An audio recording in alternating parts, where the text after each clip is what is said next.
Okay, I see Jerry and Harriet. Jesse, that's somebody new. Oh, iPad Betsy. Okay.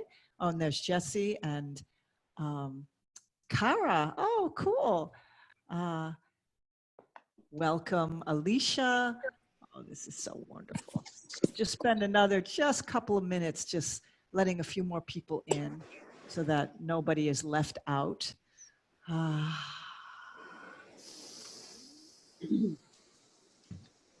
So I guess I can just also start by saying some of you were not practiced with me on Monday and some of you did not. So again, today we're going to be honoring Hanuman, who you see in this beautiful batik wall hanging behind me. And Hanuman is a very inspiring, at least to me, very inspiring character, being in the Hindu epic tale, the Ramayana. And Hanuman is kind of a part monkey, part man, part deity, who embodies courage and strength and unwavering devotion to God, or to spirit, or to source, whatever you want to call it. And this week, yesterday was the exact day, but this is the week where Hanuman is honored and celebrated with a great festival in India. So I will be making some reference to Hanuman during our practice today, and letting our practice be an invitation to touch into those inner qualities of strength and courage and devotion, whatever that looks like for you. And one of the key pieces to the story is that Hanuman took a great leap across the ocean.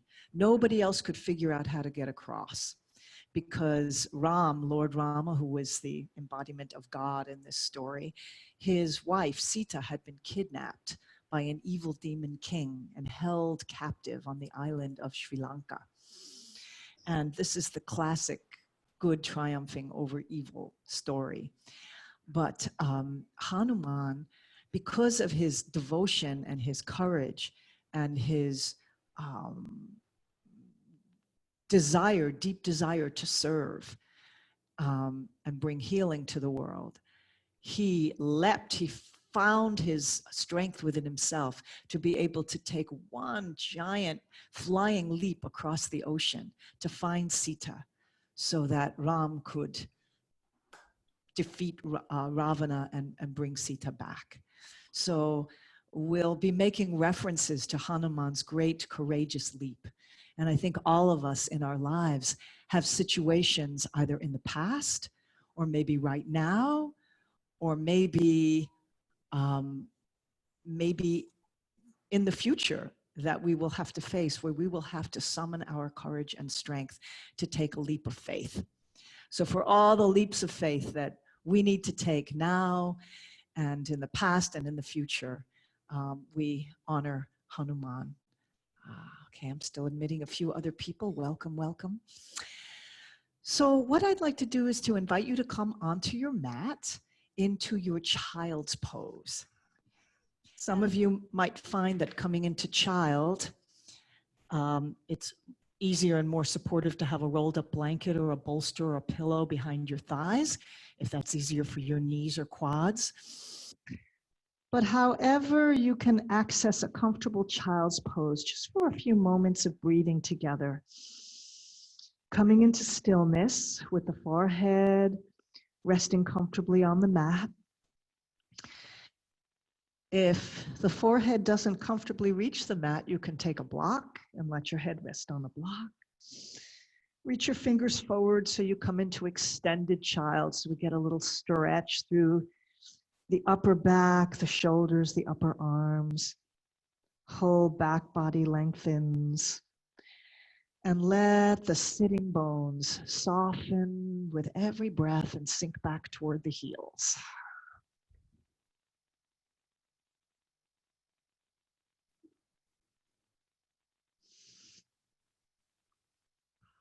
And take this as a moment As you're releasing and sinking into your child's pose, take this as a moment to make an offering, or perhaps to touch into a prayer or dedication that is alive in your heart right now.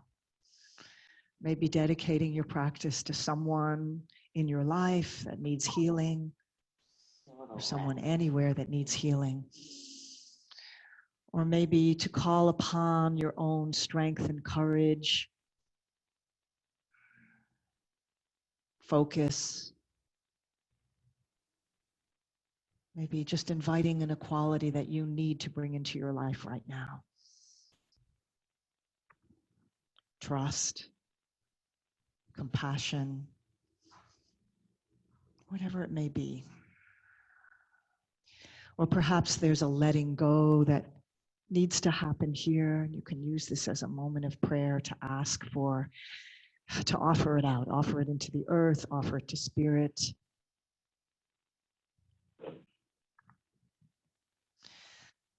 And use the breath as a vehicle for you to make that offering.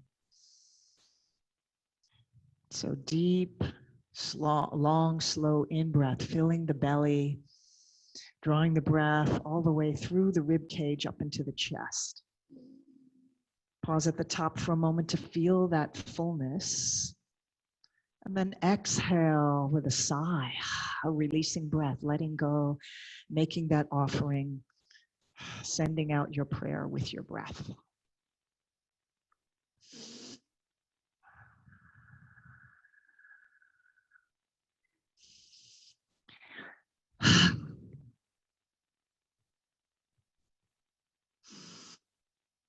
Long, slow, sweeping breaths in.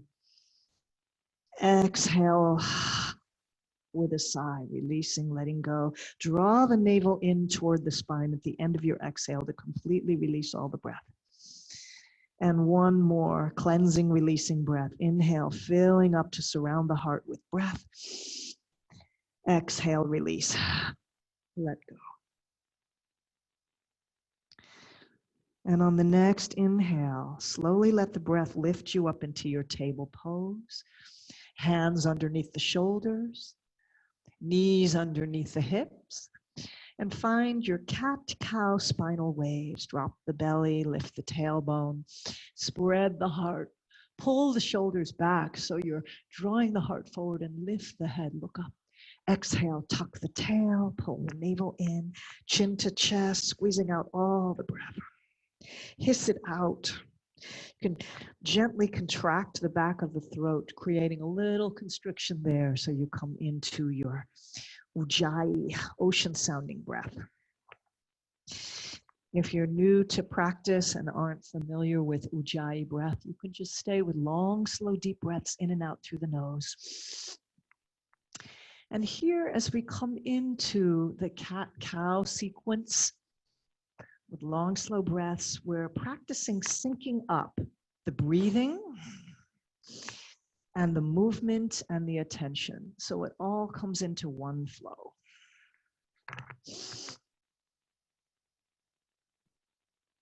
Finding your full range of motion with flexion and extension of the spine. Maybe you want to come up onto your fingertips on the exhale so you get a little bit more lift. Really pull the navel in, really press the chin toward the chest or to that notch at the base of the throat. Maybe curling the toes under to stretch the bottoms of the feet and press back through the heels. So let it be a moment of exploration. See if there's any tight or restricted places that can be opened up with breath and with loving attention.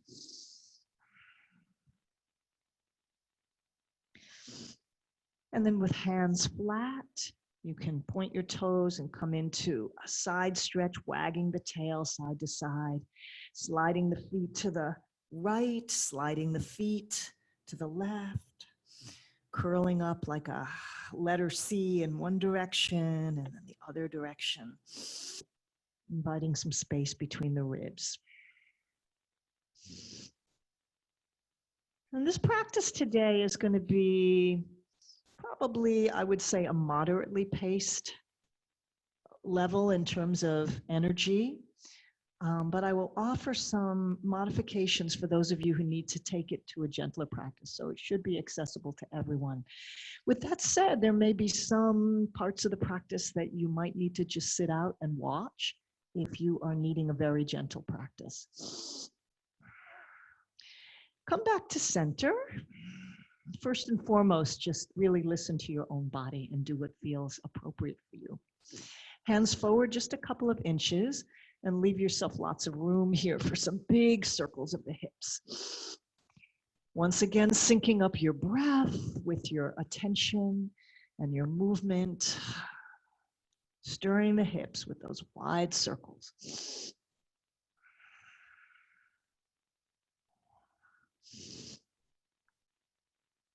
And then circling the other way, see how that feels. Shaking off any tightness or stiffness from your long night's sleep.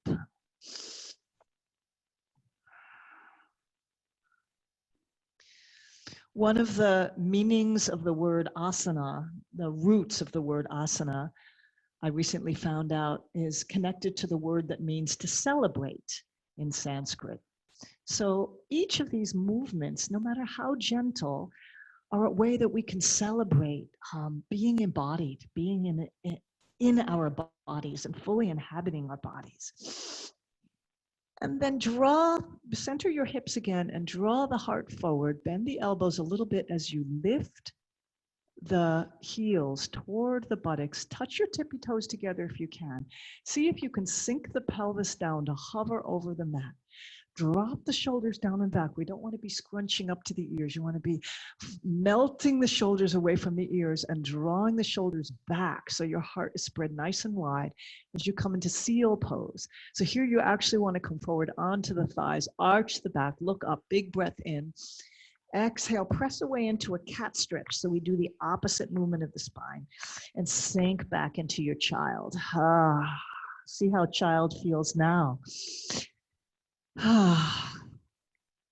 Inhale, lift up through table, big breath in brings you into seal. And go nice and slow here. So, because sometimes we can get a little cramp in the hamstring if we go too fast. Draw the heels as close to the buttocks as they'll go. Feel that wonderful opening and expansion through the whole front of the torso. Spread the heart. Big breath. Let your body come into a gesture of saying yes to this day, to everything that shows up today. Exhale, press away into cat stretch and come back to child. Let's do that one more time. Inhale up through table into your seal and maybe just lifting your heels just a little bit. That's just fine. So come into the expression of the pose that feels available for you. Exhale, press away, draw the navel in, squeeze out all the breath, land in your child.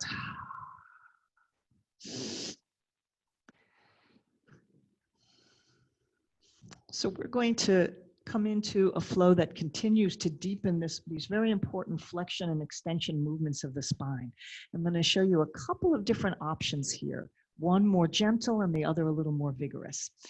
So coming into table pose, I'm going to start by coming into the puppy stretch, also known as the heart melting pose. Keep your hips over your knees so your thigh bones are straight up and down. Slide your hands forward as far as they will go and soften the heart all the way down toward the mat. You can come onto your chin for a little bit more challenge, or forehead, which might make it a little bit easier and more accessible. Reach the hands forward, reach the sitting bones back, and draw the navel in and up. So you're actually drawing the body in two directions here. Hips back, hands forward, head melts down, either forehead or chin, and let the heart sink down, just like the pose suggests, heart melting pose. See if you can draw your shoulder blades toward the center of the back. And then the elbows come down, so your forearms and elbows and palms are rooted into the mat, and press into them to draw the upper body forward so you come into Sphinx. Point the toes back behind you, press down through the pubic bone and through the elbows. Do a little isometric, drawing the elbows toward the ribs. So it's just a little energetic pull, which you'll notice lengthens the torso and creates a little more space between the lower ribs and the pelvis. Spreading the heart, drawing the shoulders down and back. Keep the legs energized, toes pointed back, tops of the feet pressed down. This is your Sphinx. It's a gentle back bend here, but you might actually be feeling quite a lot of energy and sensation in the low back. Soften the shoulders down away from the ears. And from here, we'll transition into Cobra. So let the head come down. You can even let the forehead touch, slide the hands underneath the shoulders. So fingertips line up with the tops of the shoulders, palms spread wide. Draw the heart forward with a little pull back of the hands. Not actually moving the hands, you're just giving a little tug as you press into the mat. Heart forward, baby cobra just lifts chest. Full cobra lifts the whole lower ribs off, but the pubic bone stays connected. Legs still stay energized, tops of the feet pressed down. Spread the heart, look up. Exhale, release, and press up through a cat stretch. Doing that cat stretch brings the opposite movement to the spine. Now we come into flexion and sink back into child. So if we're going to put that together into the flow, it looks like this. Inhale, rise up table. Exhale, extend and let the heart melt down, puppy stretch. Inhale, come into your Sphinx, and then move the hands into Cobra, either low or high. Take a big breath. Exhale, press away into your cat stretch and sink into child. So that's the sequence. Lifting up, table. Exhaling, sliding the hands forward, puppy. Just keep the hips over the knees so that your legs, lower thighs are straight up and down. Coming into your Sphinx and then transitioning into the Cobra of your choice. Press away into cat, rounding the spine and sink back to child. You can do a few more of those at your own pace, as slowly as you need to. Just sync it up with breath.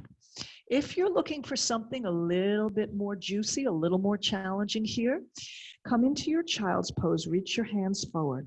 Now we're going to imagine that we're pressing a ping pong ball with your nose between your hands and rolling it right off the front of your mat. So you're going to slide the heart and slide the chin, slide the nose, as if you've got that ball, pressing the ball with your nose. Slide it right through your hands, lifting up into your Cobra, pressing away into your cat stretch, landing in child's pose.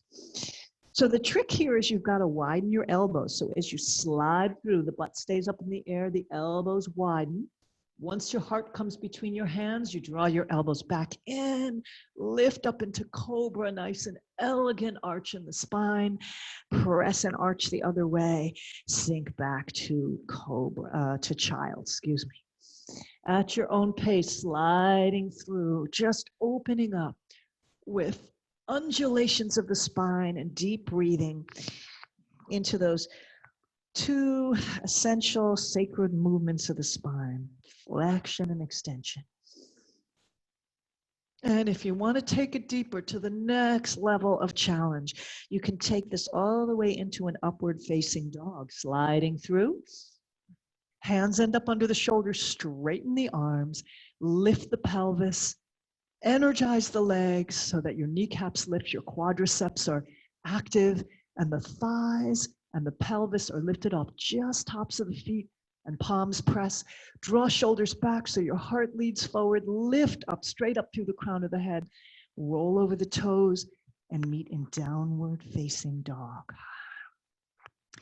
Press down and forward into the fingers, thumbs, the roots of the fingers and thumbs, lift the sacrum, draw the navel in and up so you have a little abdominal support here, and slowly take your dog for a walk. So those of you who were doing the gentler expression of that flow in your own way, just find your way into your downward dog. If down dog isn't appropriate for you, you can always come into that puppy stretch or child. Breathing deeply, lengthening through the back of each leg. Take your dog for a very slow walk so you really have a chance to feel the energizing stretch through the hamstring, calf muscle, reaching one heel at a time down into the earth.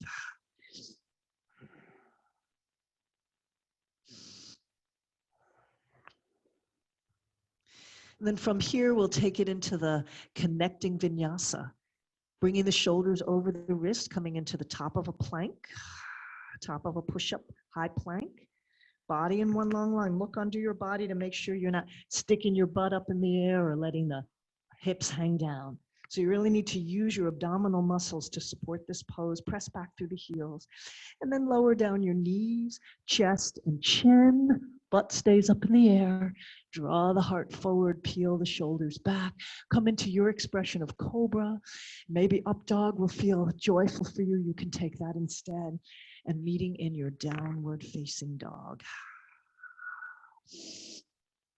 Big breath. Exhale with a sigh, let it go. Press the low belly toward the tops of your thighs to get that proper pelvic tilt. And see if you can find a little more length from the tip of your tailbone all the way down the back body through your fingertips. Let's take that connecting vinyasa one more time.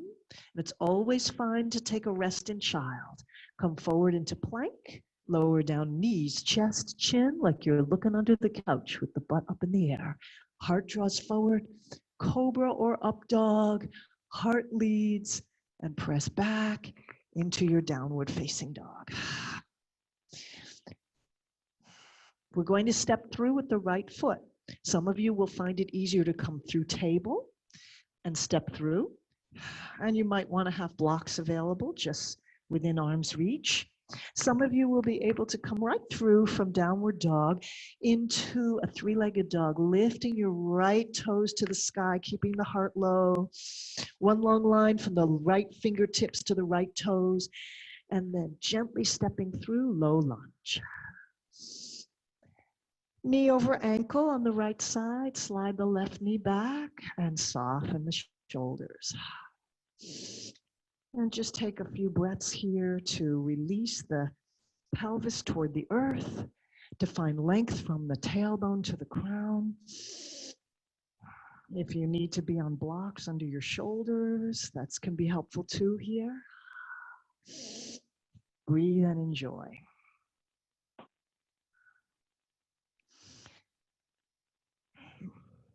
We're going to come up into a kneeling warrior two. So rising up, bringing your hands to your thighs, back off a little bit so your shoulders are over your hips, and pivot on your kneeling knee to open up, sweep the arms open, warrior two. And you want to take, just like a standing warrior two, you want to take the outside edge of your right knee and draw it toward your pinky toe. Open through the heart, fingertips to fingertips, reach away from one another, and see if you can feel that opening and expanding through the heart center. Look over your right middle fingers and look beyond. A pose of strength and power, fortitude, commitment. And then bring the left hand to your hip, right palm turns up, and take it first reaching right hand to the sky so you get that nice length to the side of the torso, and then reach back behind you into your dancing warrior. See if you can do this without releasing the energizing stretch in that bent knee, reaching outside of the knee toward the pinky toe. So you feel that inner thigh stretch and the hip opening here.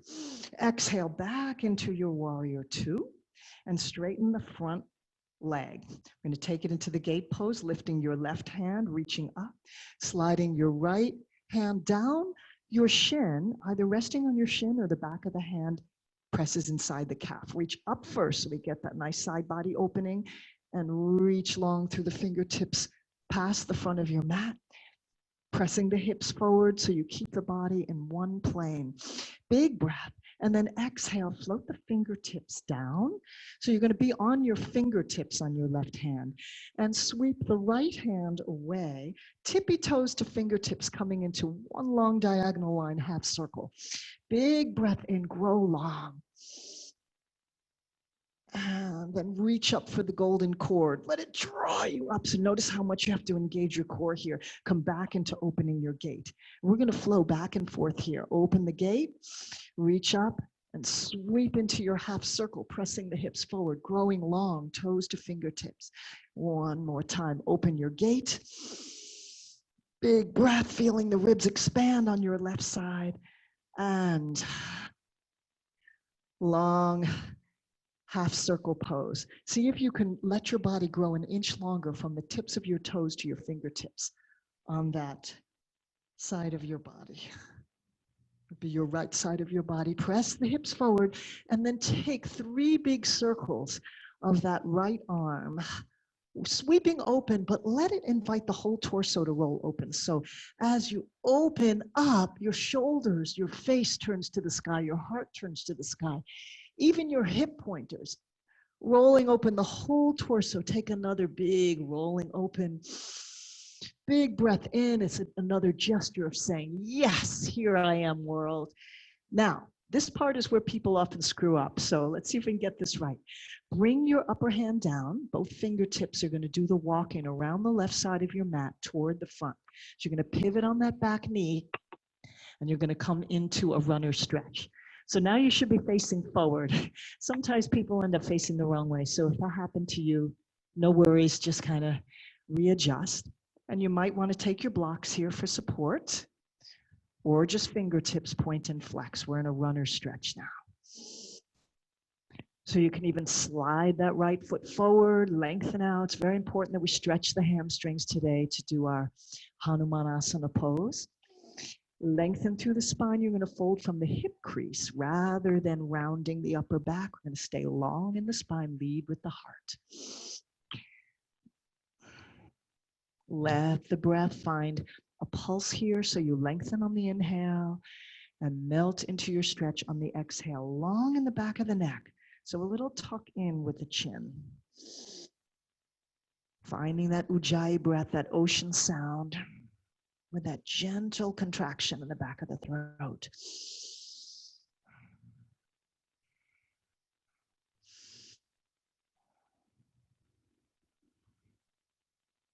One more.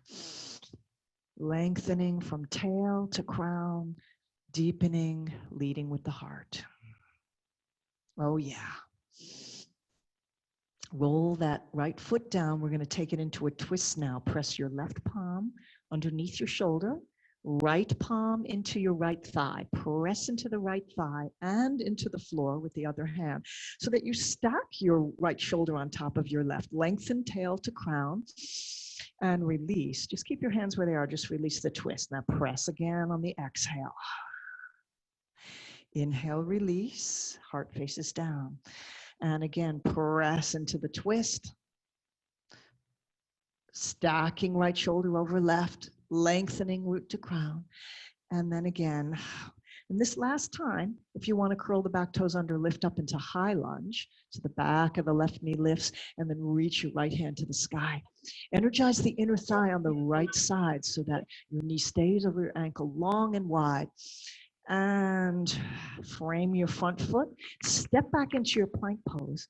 Flow through your connecting vinyasa, either knees, chest, chin to cobra, or chaturanga to up dog.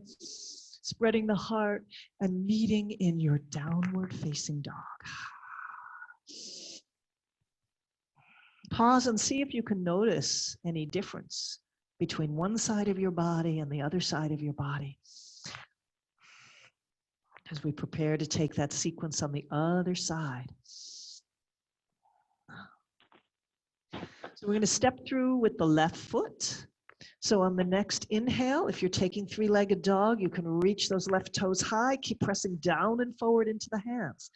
So the shoulders stay back away from the wrists. Step it through or come through table to come into your lunge. Low lunge, knee over ankle, slide right knee back. Take a couple of breaths, deep breaths to Release the pelvis, the sitting bones, the tailbone down into the earth at the same time, finding a little space between each of the vertebrae in your spine. So creating that long line of energy from root to crown, softening shoulders, spreading heart, fully landing and inhabiting this lunge.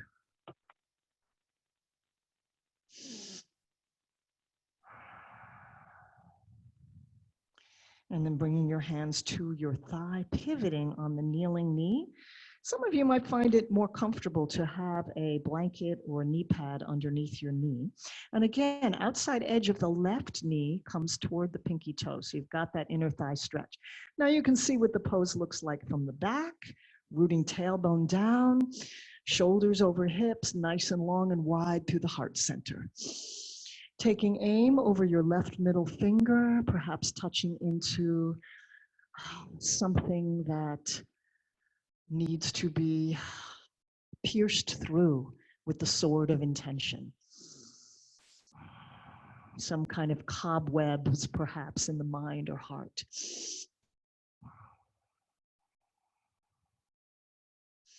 Then turning the front palm up, other hand comes to the hip.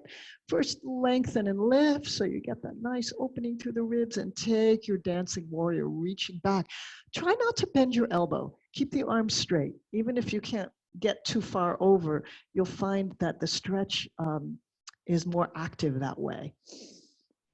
And exhale back into your warrior two. Straighten the front leg. Reach up with your right hand and take it into opening your gate. Now here, sometimes people tend to let the hips have a fold in the hips. So you want to be mindful of that and keep your hip pointers pointing forward. So the body stays in one plane like you're between two panes of glass. And then taking it into half circle from tippy toes to fingertips, nice and long. Press the hips forward, be on the lower fingertips on your right hand so that you have room for this to press the hips forward. Grab the golden cord, let it draw you up, open the gate. Big breath. Reach long with those right fingertips toward the front of your mat. And once again, half circle. Big breath. And taking it into gate pose one more time. You'll use your core more if you bring the back of the hand to the inside of your calf and press into it to even the torso, to keep the torso in line with the hips. And half circle, grow nice and long, tippy toes to fingertips, and take those three big circles, sweeping not only the upper arm and shoulder open, but both shoulders turn toward the sky, heart turns toward the sky. Even your belly and your hips turn toward the sky.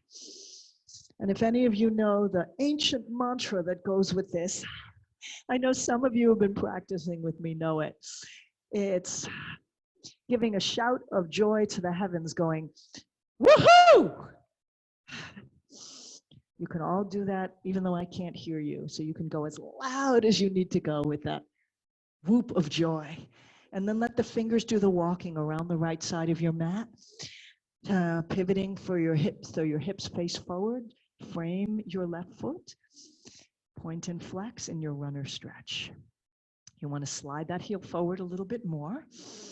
Be on fingertips or blocks, long spine, lead with the heart. Lengthening on every in-breath, deepening, melting, making it a gesture of offering here.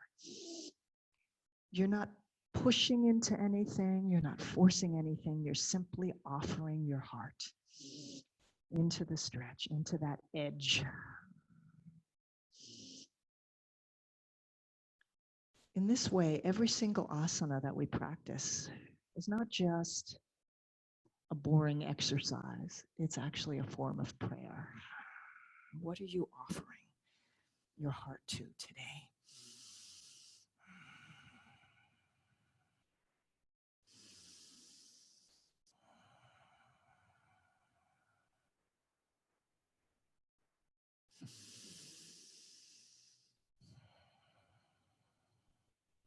One more breath here.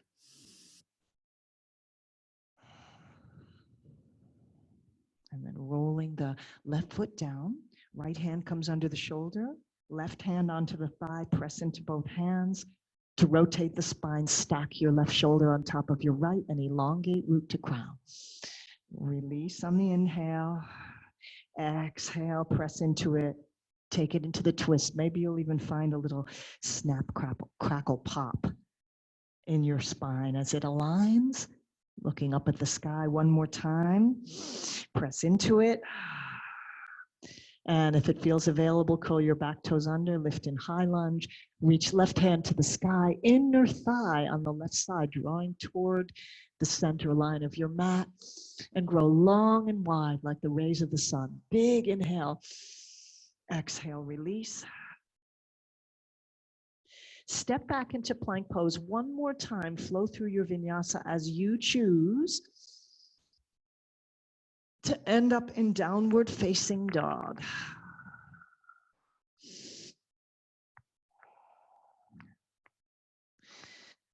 And then we're going to walk the feet. And if some of you want to take a little hop, if you enjoy that, you can do that. I'm going to walk the feet between the hands so you come into a forward bend. Forward fold. Let the belly come nice and close to the thighs, as much bend in the knees as you need to. Let the head hang down, let the neck be loose, let the shoulders and arms be loose. Your feet are about hip width apart, toes pointing straight ahead. Maybe even bringing your palms to clasp behind your calves, to hug in a little closer, nose comes between the calves.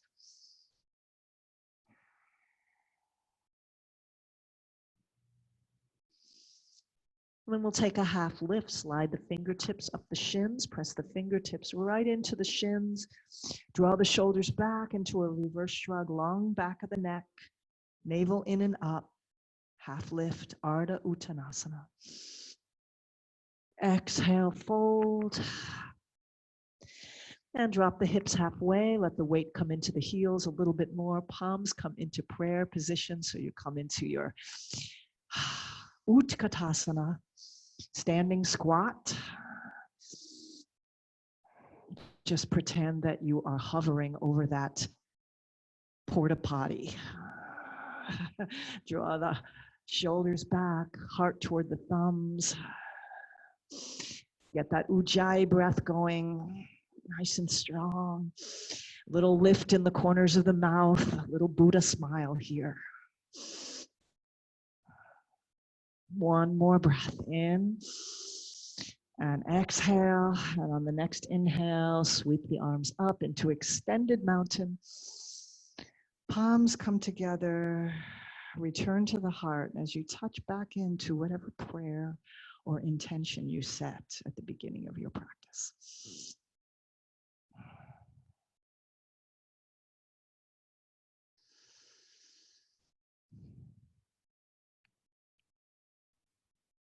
Beautiful.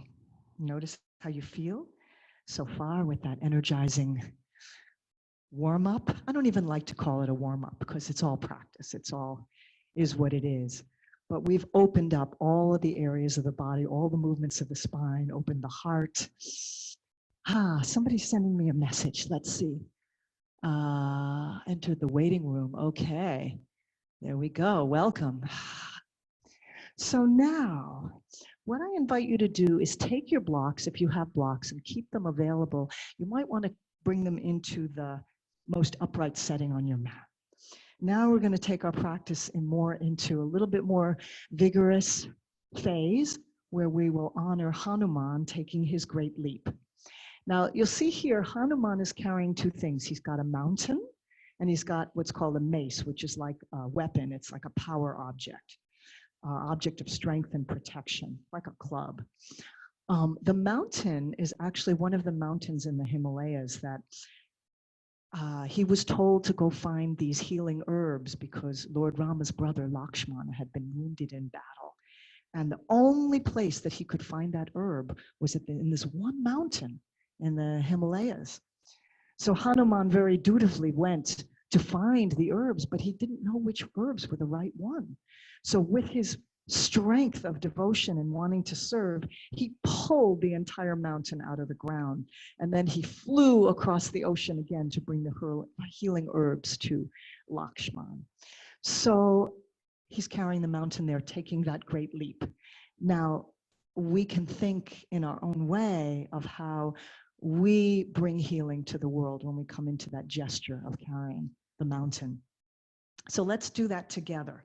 Come into your, speaking of mountain, Tadasana, mountain pose. Root your tailbone down and open your heart. Turn your palms open.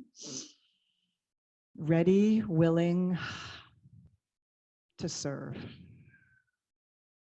Bring the hands to the heart. Take a deep breath in and let the arms reach and rise like the sun. Reach through your right fingers and your left fingers. Open the heart and the hands and the gaze to the sky. Exhale, take a deep dive into your forward bend. And then here, step back with your right foot into a high lunge. And here's where you may want to put the blocks under your shoulders. If you're wanting a gentler expression of this practice, you can just stay supporting your weight under your shoulders and taking a pulse, lifting up as if there's a string behind the heart, drawing the navel in, straightening both legs, and exhale, landing into your lunge, lengthening from your back heel to the crown of your head, letting your hips come down toward the earth, but you can support yourself on the block. So you're lifting up and lowering into your lunge.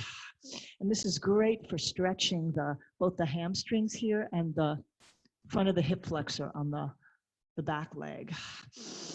Now, if you're using the blocks, make sure they're right under your shoulders and not out to the side or forward, so that you can just support yourself with your arm bones stacked.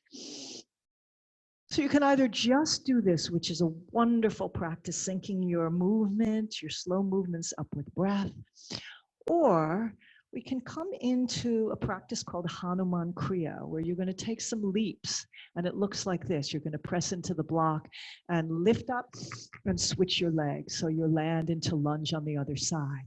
Press in, lift up, and land. And the idea is you want to try to land as softly and delicately as you can. So you're not coming into a clumsy thud, but kind of pressing into the block so that you float. And you can take your time, take a breath in between. So we're taking that flying leap across the ocean. And if you want to take this into the most vigorous expression of this, you're going to go really fast and fling your head back, opening, leading with your heart.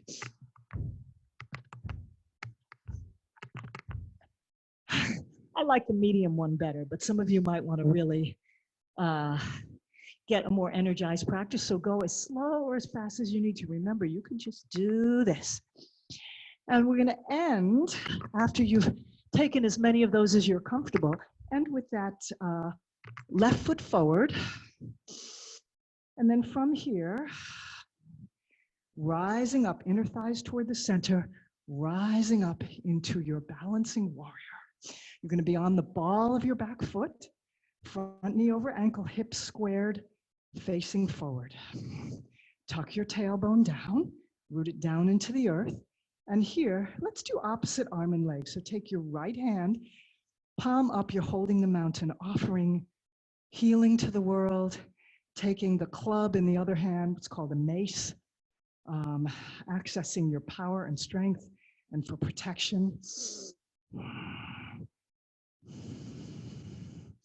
And those of you who want to take this a little deeper can dip that lower, that back knee down to hover above the mat, rise up, dip it down, lift it up. This is a balance practice just right here, just staying steady here.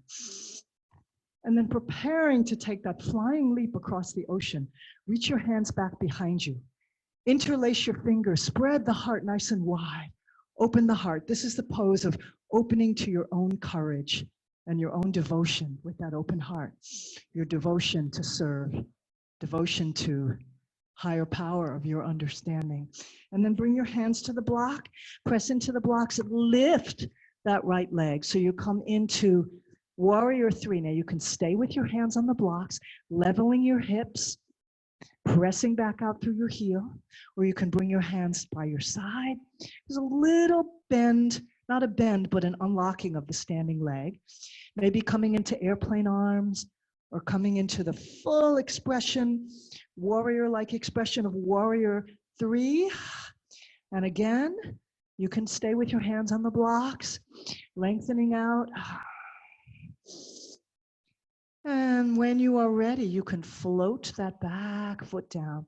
Straighten both legs. Bring your blocks under your shoulders, maybe putting them in the flattest setting. So both feet are touching the mat here. Back toes just turned out slightly. So it's a little shorter than a lunge stance. Square your hips. You're in Parsvottanasana, standing runner stretch. Lengthen out and bow down. Some of you might even want to take it into the traditional expression of this pose with your hands in prayer behind your back. Flat back, fold from the hip crease. If hands in prayer behind your back isn't available, you can just grab opposite elbows or just keep your hands down. And then taking it into a revolved triangle pose, press into the right block and let the left hand lift to the sky. So here you're creating a horizontal line from your tailbone to your crown and a vertical line from your lower hand to your upper hand. Both feet are flat on the mat. Exhale, release. Step the back foot up to meet the front foot, forward bend, and reach and rise back into extended mountain, palms back to the heart. Big breath in and release. From here, the blocks, set up your blocks again so they're in the upright setting. We'll take a big breath in, arch back, heart, hands, gaze to the sky. Dive into forward bend. Step back with the left foot into high lunge. And those of you who want to just take that pulse, imagining there's a string behind your heart, lifting you up on the inhale, chin to chest. Exhale, landing in your lunge, growing nice and long from your back heel to your crown of your head. Finding that pulse that's just fine, just to stay like this. It's a wonderful stretch for both legs. And those of you who want to take it into the slow Hanuman Kriya, taking that leap, pressing into the blocks, lifting up and switching your feet. Go as slow as you need to. Do as many or as few as you need to.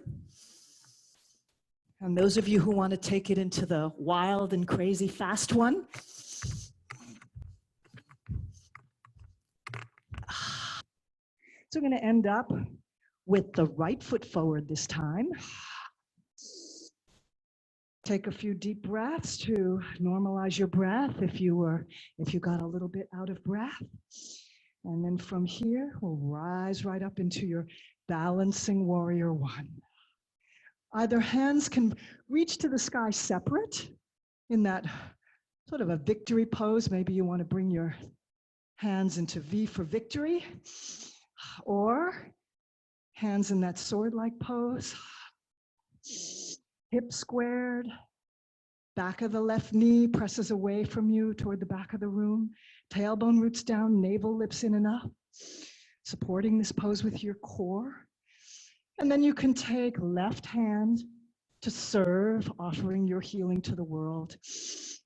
Finding the mace, the power and protection in your other hand. Perhaps visualizing what your offering is today.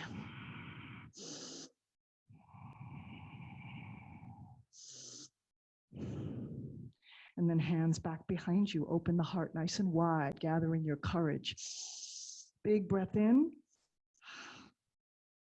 And then release, coming into your warrior 3 pose. Again, it's fine to keep the hands on the blocks. What you want to find is one long line through the body from the tip of the crown to the heel. And the lifted leg wants to be slightly rotated internally on that thigh. So the knee points straight down. And the standing leg, find a little micro bend and come into your expression of warrior 3. It can be opposite arm and leg, holding on with one block, airplane arms, sword like warrior 3, one long line. Support it with your core, hips are level. Ujjayi breath. And when you're ready to release, float that left foot down. Bring your blocks to frame your right foot and put them in a lower setting. Square your hips to the front. Both feet are flat. So you might need to walk that back foot up a little bit closer so both heels can come down. Lengthen out through your spine, flat back, horizontal line, and fold forward. Maybe taking that hands in prayer for the traditional Parshvottanasana.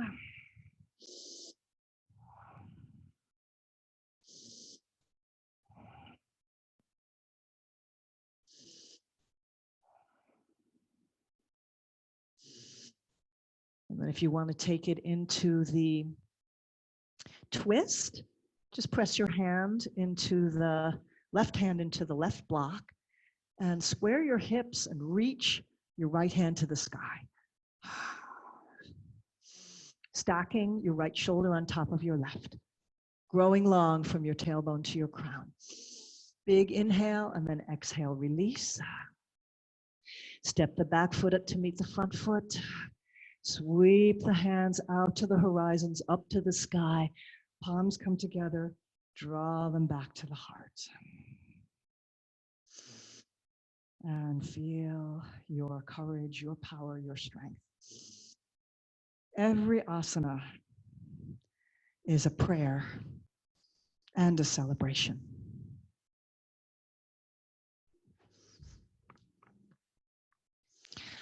Okay.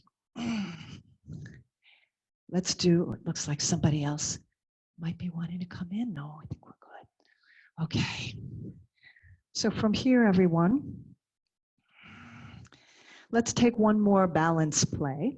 I'll show you a more gentle expression of this balance practice, and then one that you can take into a standing hip opener. I'm going to invite you to start with the crane pose. Some of you might want to be on your mat, or if you have a firm surface of your floor, you might prefer that. I'm going to root down with one leg. It doesn't matter which leg you start with. Opposite knee lifts to hip height. Spread your wings, gentle elbows, shoulders, and wrists here. So it's not straight out, it's a softness, elegant wings. Just going to keep that knee hip height, and the standing knee has a slight bend in it, just a micro bend, so you don't hyperextend your knee. And if you are a little unsteady in your balance, you can come near a wall, hang on to the wall with just a fingertip, or you can dip your toe in the water as a crane does, just to steady yourself. You can fix your gaze into a spot on the floor a few feet in front of you. And if you want to take this into that hip opener, you're going to turn that lifted knee out to the side and come into a figure 4. Try to be above your ankle to meet your thigh. And hands in prayer, come into that squat, externally rotate the hip. Feel the juice of that as you draw the outside edge of that knee toward the floor. You can feel a little more juice in the glute stretch and external hip rotation. You can either stay here for a few breaths or take it then into folding over your figure 4 legs, lifting your sacrum to the sky, your crown to the earth, belly nice and close to your figure 4 legs. And for extra credit, bonus points, bring one hand to the calf muscle of your standing leg, and then the other hand, so you're doing no hands balancing here. Oh yeah. And then releasing, coming back into your balancing pigeon or flying pigeon, opening your wings back into crane, big breath in and come in for a graceful landing. Beautiful. We'll take that on the other side. Finding your access to crane. Knee stays hip height, and just let the foot dangle down right under the knee. So you don't need to draw the foot back toward the hips. Just let that lower leg be really loose. And either taking that little dipping of the toe in the water Or taking it to the next level, coming into your balancing pigeon. Externally rotate that hip till you feel the juice. You should feel that in your glutes. Press into the palms, relax the shoulders. Lots of deep ujjayi breaths here. If you want to take it into folding over the legs, you can take that. Fingertips to the floor. And maybe bringing the hand behind the calf, one or both hands behind the calf for that balance, folded over balance play. When you're ready, bringing it back into your balancing pigeon. Oh yeah. Opening your wings, crane, and come in for your graceful landing. Beautiful.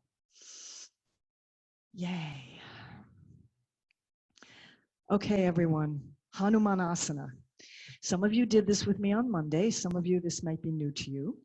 You will probably need your blocks and either a bolster or a rolled up blanket or a pillow so that you have some support underneath your hips. So I'm going to roll up the blanket right in the middle of the mat. And the beginning of this pose, the first thing we'll do is come into Ardha Hanumanasana.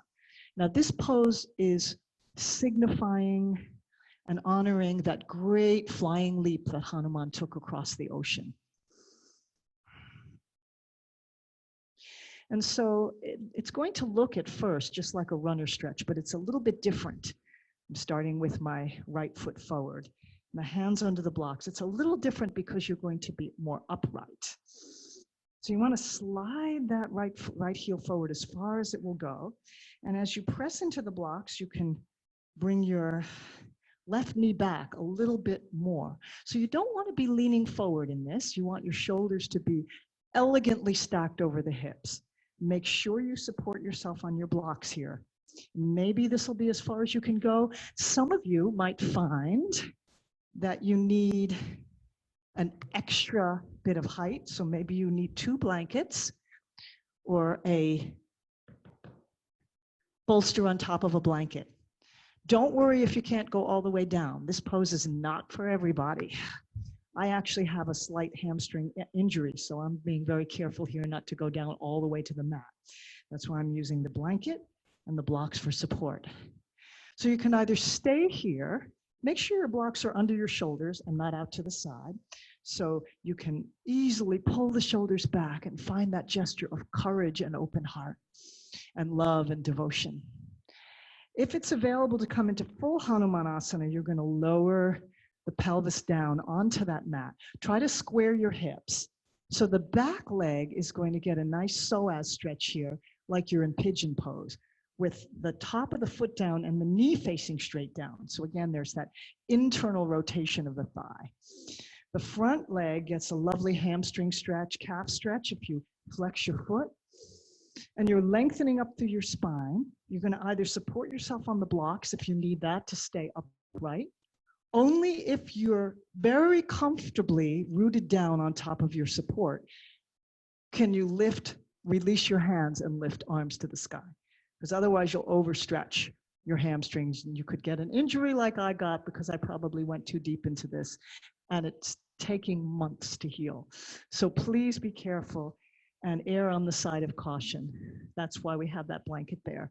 Once you're supported, you can either come into that flying leap of courage with hands to the sky, or open heart, yoga mudra arms, or just that sense of prayerfulness, maybe carrying the mountain, carrying the mace. Find your own expression of what particular energy you want to invite in today.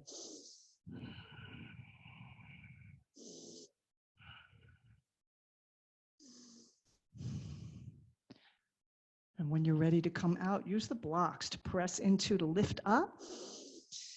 Come back onto your knees. Maybe taking a little cat-cow to unkink the spine. And we'll take that Hanumanasana on the other side. So remember, you can start with Ardha Hanumanasana. And for many of you, this is as far as you'll go. Just slide that front leg as far as it'll comfortably go and really support yourself on the blocks. See if you can be upright. Your back leg doesn't need to go back. You can stay on your knees and just perhaps support yourself with fingertips on the block. Or slide that back knee a little bit more, shoulders stacked over hips, pressing into the blocks. Or landing all the way onto your blanket stack. Maybe there are some of you who are flexible enough to come all the way down to the floor with ease. You can take that if your body says yes to it. Otherwise, use your blocks, press into them. It helps me to get a lot more upright if I just give a little push into the blocks. And then only if your pelvis is well supported, reach up, reach out in celebration, maybe making the victory sign. Find the arm, the upper body expression that feels authentic for you. Perhaps touching into an area in your life where you're needing to take that courageous leap. Or honoring a time in your life when you did. For some of us, just getting up in the morning is a big leap.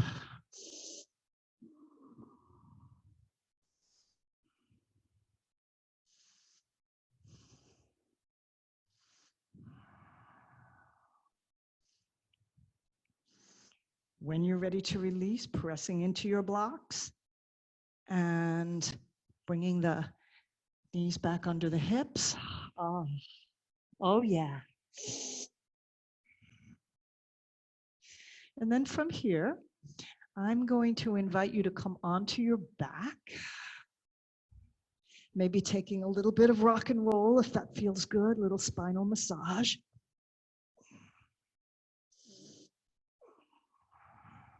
And then hugging the knees in toward the chest. You can rock side to side. Giving yourself that loving embrace.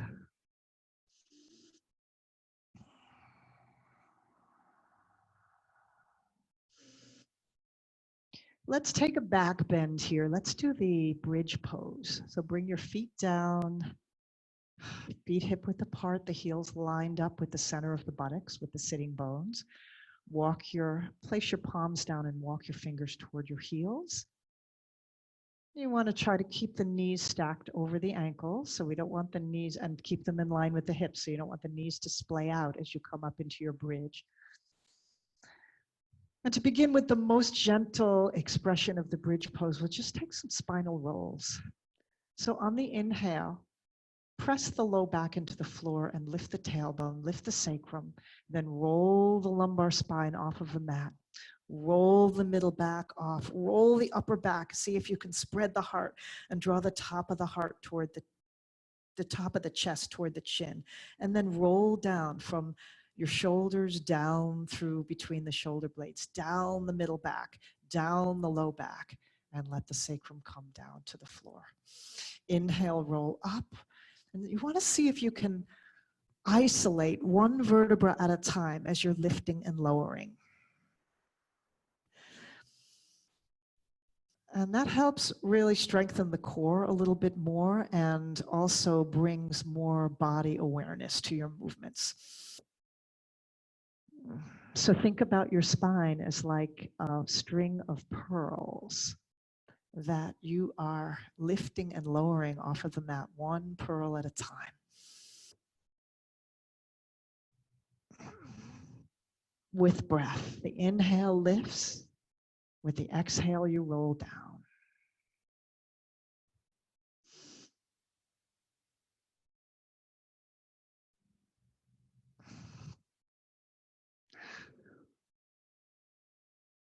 When you're ready to bring it into your full expression of bridge, roll up on the inhale and either stay here with your palms pressing down into the mat beside you, or tuck your shoulder blades toward the center of the spine, interlace your fingers, press the sides of the hands down into the mat, squeeze the shoulder blades together, press into the feet, press down and forward into the feet to lift. Let the hip pointers lift to the sky, spread the heart. Press the top of the chest toward the chin. and breathe. Staying for 3 breaths or 5 breaths if that's available to you. Feeling that whisper sound in the back of the throat with a gentle narrowing of the airway, which slows down the breath, helps for a more efficient exchange of oxygen and carbon dioxide, what you're releasing and what you're taking in. Keep the inner thighs active toward the center, so your knees stay over your ankles.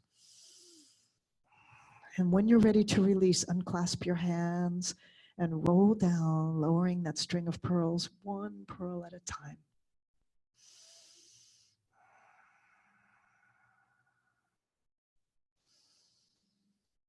And when you're ready, you can hug your knees in toward your chest. Once again, and take this into your happy baby. So you can grab your feet anywhere where there's access, either your big toes, outside edge, inside edge of the feet, or maybe just grabbing ankles. Widen your knees so they come down on either side of your rib cage. Soles of the feet face the sky.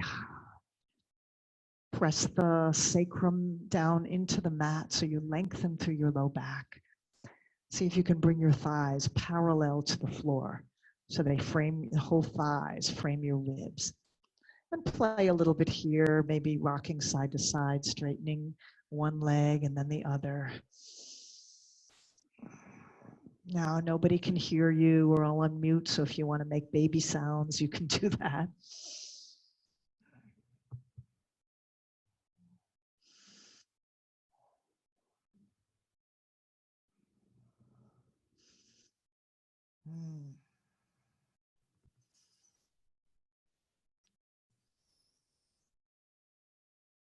And then just letting yourself come into Shavasana for a moment, just to integrate that sequence.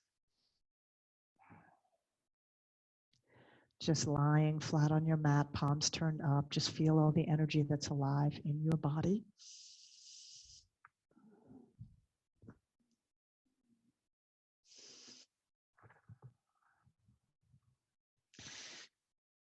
And now I'm going to give you a moment to explore your version of an inversion today. And some of you are comfortable with headstand.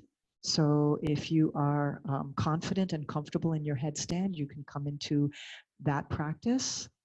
Some of you use headstand benches, so feel free to go for that. Some of you do shoulder stand and plow, and you can take that sequence. And some of you might want to do just the simplest kind of inversion. The simplest is just lifting your legs to the sky, straight up and down. And some of you might want to take a block, place it under the sacrum, legs straight up in the air. Some of you might want to, and maybe just stay there for a few breaths, enjoying the benefits of the inversion, where your feet are higher than your hips, hips higher than your heart, heart higher than your head. And some of you may want to come into full shoulder stand and plow sequence. Just want to walk those elbows as close together as you can. When I have the headset on, I can't really do the full expression because that thing is right behind my neck. And coming into a modified shoulder stand, you can have a little bend in the hips so that your weight is supported more on your upper arms and shoulders rather than your neck. You really want to take the weight off of your neck. Do what feels comfortable for you. Plow pose can be straight leg, curling your toes under, pressing back through your heel, or bent knee with the inside of your knees framing your ears. So find the expression of plow that feels good for you. Other ways to play with shoulder stand and plow is to come into one leg straight up to the sky, one foot down overhead, supporting yourself with your hands on your low back, beside your sacrum, or just anywhere on the back. side to side, wherever it feels accessible to you. And then other side, one leg comes straight up, other toe touches down. If you're in your plow pose and your feet don't want to come all the way down, that's fine. Just keep yourself supported with your hands on each side of your back. If your toes touch down and they feel really anchored in the mat, then you can release your hands and clasp your hands as if the same way you did in bridge pose. Arms straight, even tucking the shoulder blades a little closer to one another, pressing the sitting bones up to the sky.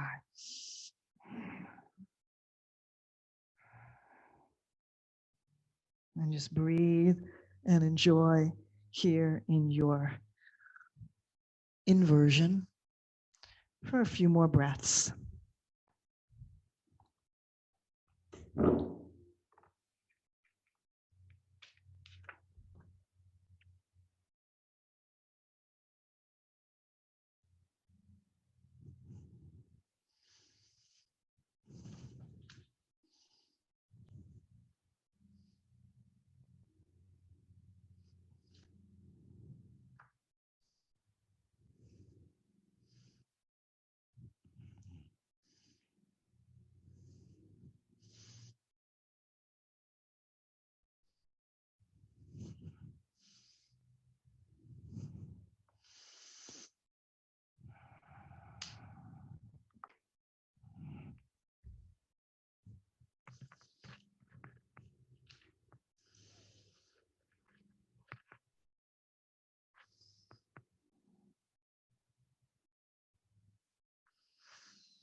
And when you're ready, you can begin to release your inversion.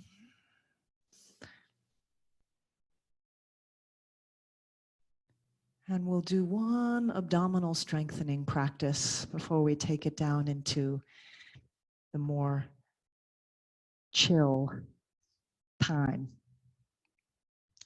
As you're lying on your back, I invite you to come into eagle legs and eagle arms. So, draw the knees in toward the chest and wrap the right thigh on top of the left. And if you can, wrap your ankle so that your right ankle comes behind your left ankle in eagle legs. And then your right elbow wants to come underneath your left and wrap your arms in whatever your expression of eagle arms is. Maybe just giving yourself a hug is also another variation of this that works fine. So if you know eagle arms, you want your thumbs to be facing you. Wrapping the wrists is optional. You can just bring backs of the hands to one another. So you've got your legs wrapped and your arms wrapped in your eagle pose.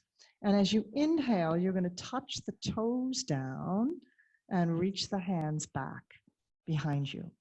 Exhale, contract. Bring your forearm to your thigh, chin to chest, rolling the upper back and shoulder blades off of the mat. Inhale, touch down your toes to the mat, reach the hands back. Exhale, contract. Inhale, reach and touch. Exhale, contract. Using Ujjayi breath. Inhale, reach. Exhale, contract. Inhale, reach. Exhale, contract. Unwind the arms. Let the arms come out to shoulder height, palms down, and let the knees stay hip height. Come over to your left. Draw your right shoulder down into the mat. Look toward your right hand. Coming into eagle legs twist, known as twisted root. If this feels too intense for you as a twist, you can unwrap your legs and just let them be in an L shape, inner thighs together.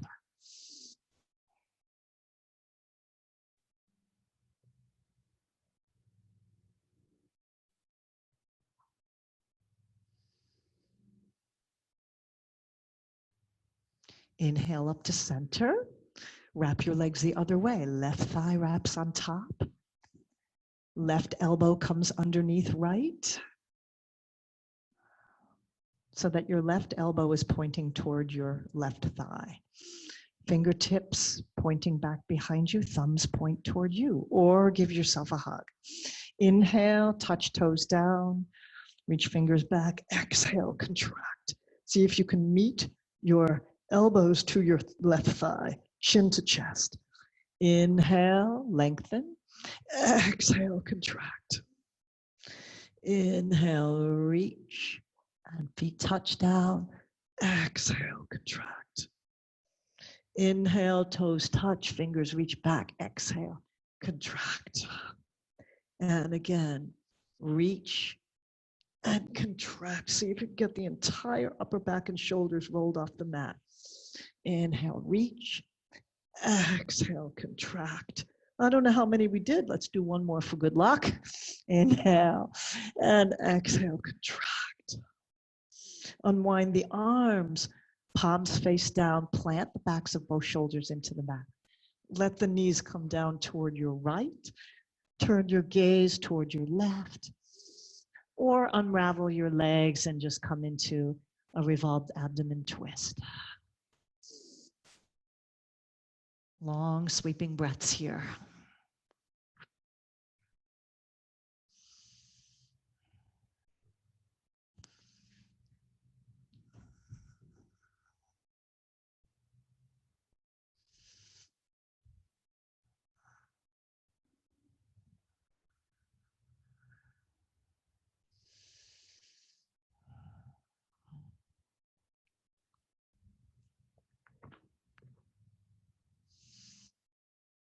And now from here, draw the knees up to center, unwind everything, and just bring the soles of the feet together and let the knees open like a diamond.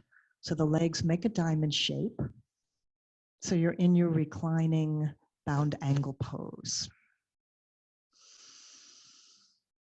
And here you can do with the upper body what feels comfortable. Maybe you want to take it into the reclining goddess pose with your arms in a L shape, backs of the hands to the floor, reclining goddess. Or you might want to place both hands on your low belly so you can feel the expanding and contracting of the breathing, or one hand on the low belly, one hand to the heart center. So you can follow that wave of breath that moves from belly through the ribs up into the chest. And back down again, emptying chest, ribs, and belly. Make sure you get yourself really comfortable in this restorative hip opening pose. So if you need to place a little bit of padding or a block underneath each thigh, you can do that. Or even placing your fists underneath your thigh if you don't have anything available. So you're just letting the shape of the pose invite a little bit more opening in the hips. And just practicing surrendering into the pose and touching into the rhythm of your breathing, letting your eyes close.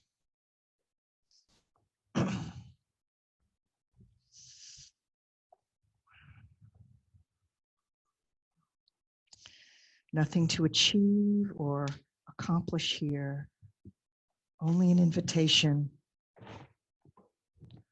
to be a letting go with each breath.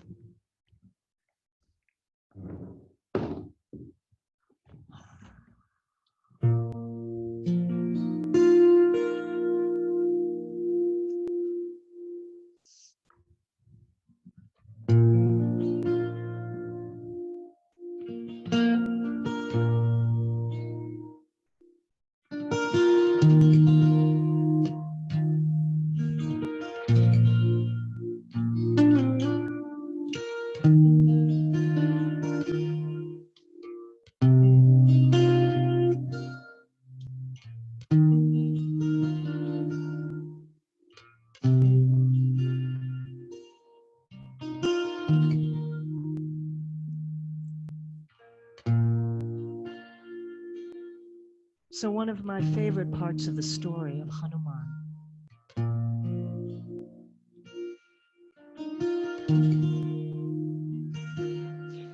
is when he discovered his own power, his own divinity, his own magnificence. When Hanuman was a young monkey, he was kind of a rascal, as young monkeys are. And he used to get into trouble.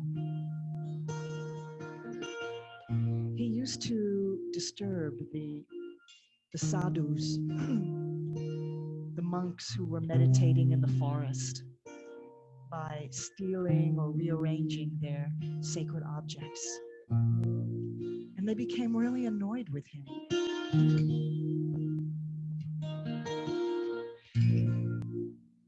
So what they did was they cast a spell on Hanuman. And the spell was that he would forget that he was a divine being, that he was actually a god, because he was the son of Pavana, the wind god. So he had great power and great strength, just like the wind. But this spell made him forget for his whole life who he was, his divinity, his power, his strength, his magnificence. And the rules of this spell were the only way that the spell could be broken is as if someone reminded Hanuman of who he was.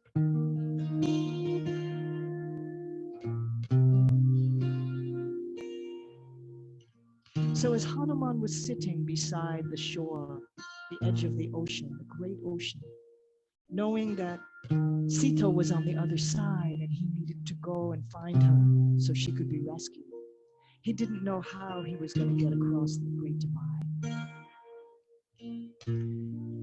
Until the king of the bears looked at Hanuman and said, "Hanuman, don't you know you are the son of the wind god? There is nothing that you cannot do." And with that, the spell was broken. And Hanuman leapt to his feet. And he made himself grow to a colossal size, so he could take that leap, that great leap across the ocean, and find Sita so she could be rescued and brought back to Ram. And aren't we like that as well? Sometimes we go through our whole lives not remembering, not realizing our own divinity, our own magnificence. And our yoga practice is a way of us coming back into that remembrance, touching into our own divinity, so we can remember who we are.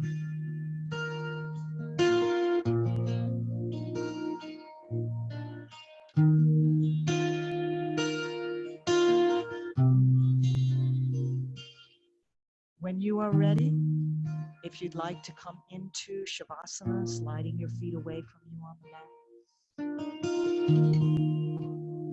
turning your palms up in a gesture of receiving, opening to grace.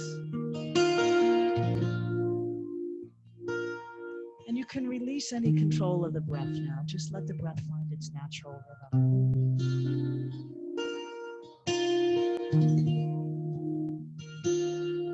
And let yourself just melt into that remembrance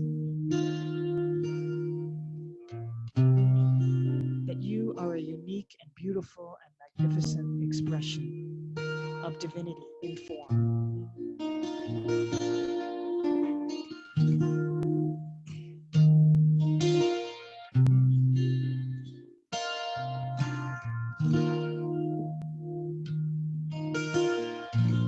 Jai Siya Ram, Jai Jai Hanuman. Jai Siya Ram, Jai Jai Hanuman. Jai Siya Ram, Jai Jai Hanuman. Jai Siya Ram, Jai Jai Hanuman.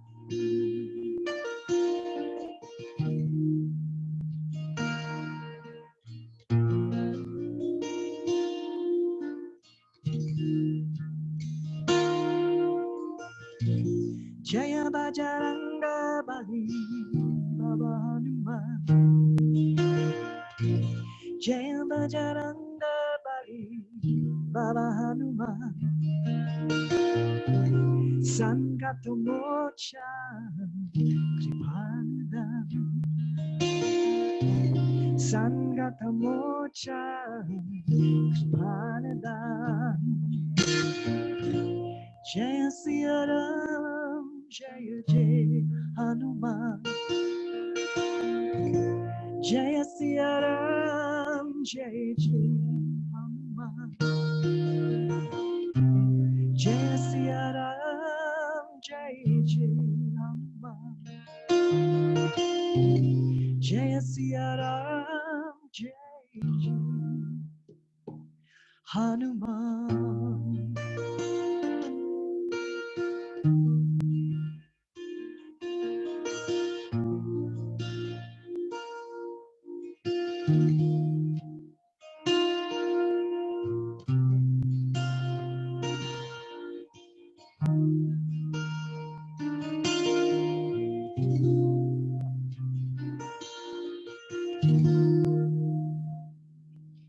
Hare Rama Rama Rama Sita Rama Rama Rama Hare Rama Rama Sita Rama Rama Hare Rama Rama Sita Rama Rama Hare Rama Rama Sita Rama Rama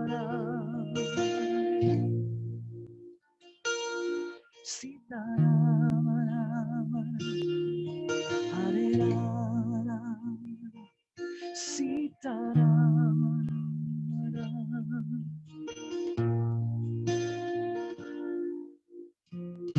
Begin to deepen your breath.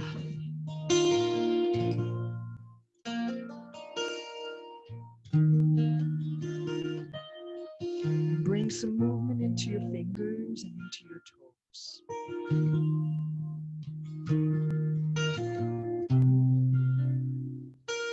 Find any movements that bring you back into present time, back into your body.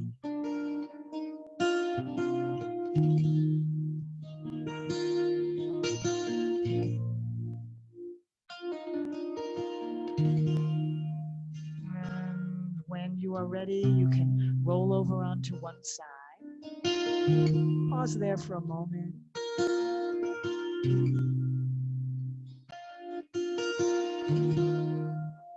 And slowly press yourself up to your yogic seat.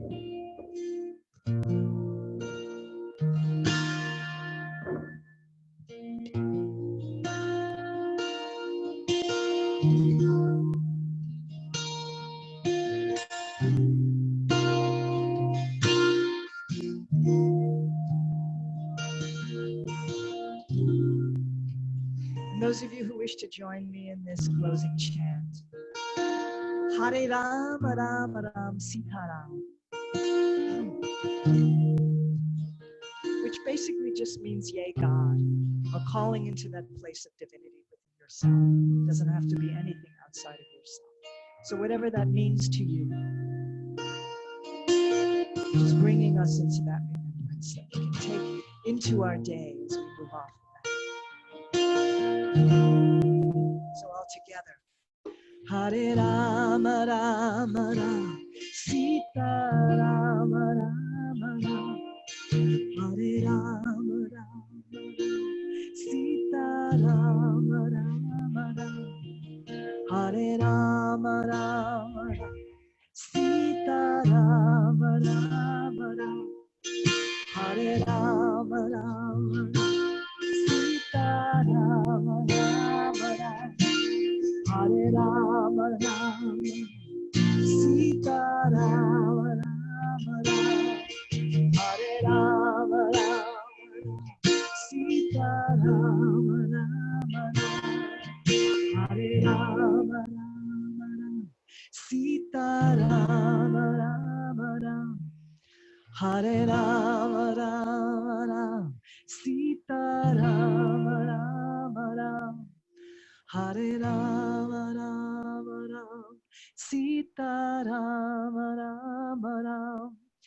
Hare Rama Rama Rama Sita Rama Rama Rama.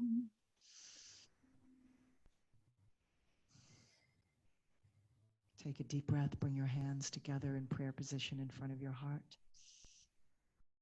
And let's close our practice with the sound of Om.